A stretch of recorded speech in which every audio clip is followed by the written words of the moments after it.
en société. Et nous ne pouvons pas évoluer sans la société. C'est ça qu'Aristote avait dit. L'homme est une zone politique, comme l'homme il est fait pour évoluer en société. Mais cette société-là, pour avoir une forme, et cette forme-là, c'est ça qu'on appelle un État. C'est ça qu'on appelle un État. Moi, nous avons une entité politique constituée d'un territoire délimité par les frontières, d'une population et d'un pouvoir institutionnalisé. Et cette définition fera appel à 3 éléments qu'on appelle les éléments constitutifs de l'État. C'est la réunion de ces 3 éléments. Quand nous définissons l'État, population et d'un pouvoir institutionnalisé. Pouvoir institutionnalisé renvoie au pouvoir politique. Pour définir l'État, il faut la réunion de ces 3 éléments-là. Mais également, l'État se définit à travers les institutions. Un État sans institution est un État faible. Et n'oubliez pas que Paul Valéry nous avait dit que si l'État est faible, nous périssons. Donc l'État a besoin d'institutions fortes.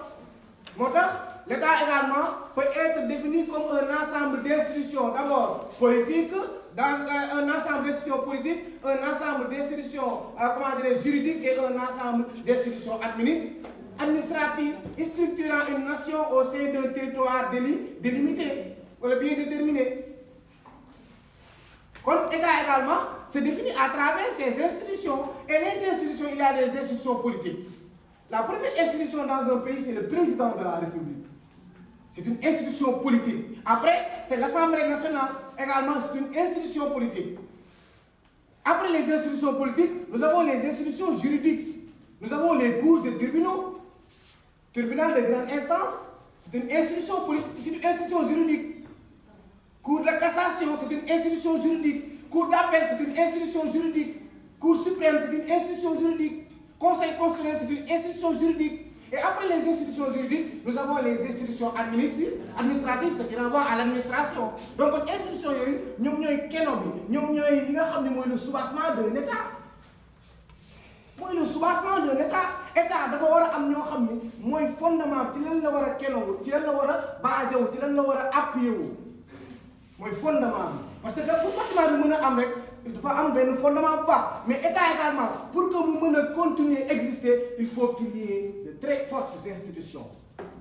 Donc, l'État, voilà, va respecter cette règle-là. Parce que pour que l'État ait une définition ne fera pas appel à ces 3 éléments-là.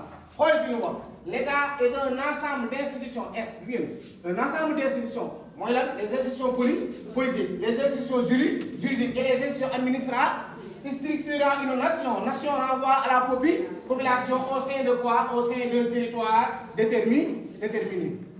Donc, il faut comprendre que pour définir l'État, il faut la réunion, le regroupement de 3 éléments qu'on appelle les éléments constitutifs de l'État. Élément territoire, élément population, élément pouvoir politique. Vous avez compris? C'est bon?